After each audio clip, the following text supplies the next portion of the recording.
चलिए शुरू करते हैं खबरों का सिलसिला। हिंदुस्तान ने जुमे को मुल्क के 75वें यौम जमहूरिया के मौके पर अपनी फौजी ताकत और सकाफती विरासत का मुजाहरा किया। वहीं नारी शक्ति ने भी इस परेड की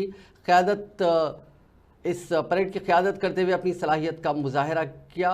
फ्रांस के सदर इमानुएल मैक्रोन इस तकरीब के मेहमान खुसूसी थे, जिन्होंने ख़वातीन की ताकत और जमहूरी इक़्तिदार का मुशाहिदा किया। मरकज़ी तकरीब का आगाज़ बहादुर फौजियों के एजाज़ में कौमी जंगी यादगार पर फूलों की चादर चढ़ाने से हुआ। उसके थोड़ी देर बाद सदर जमहूरिया द्रौपदी मुर्मू और उनके फ्रांसीसी हम मनसब मैक्रोन एक रिवायती छोटी गाड़ी में कर्तव्य पथ पर पहुंचे। सदर ममलिकत ने कर्तव्य पथ पर कौमी तराना बजाने और 21 तोपों की सलामी के दरमियान कौमी परचम लहराया।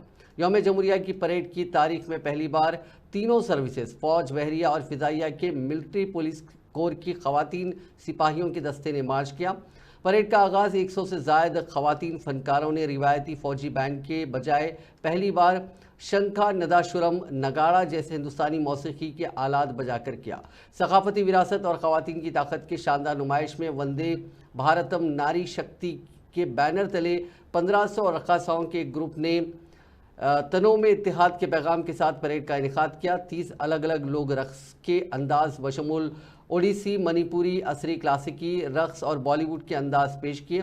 परेड के दौरान मुसल्लह अफवाज ने मुल्की तौर पर तैयार करदा हथियारों और फौजी साजो सामान की एक मुतनव्वो रेंज की नुमाइश की, जिसमें मिसाइल, ड्रोन, जैमर्स, निगरानी के निज़ाम, गाड़ियों में नस्ब मोटर और मुख्तलिफ हथियार शामिल थे।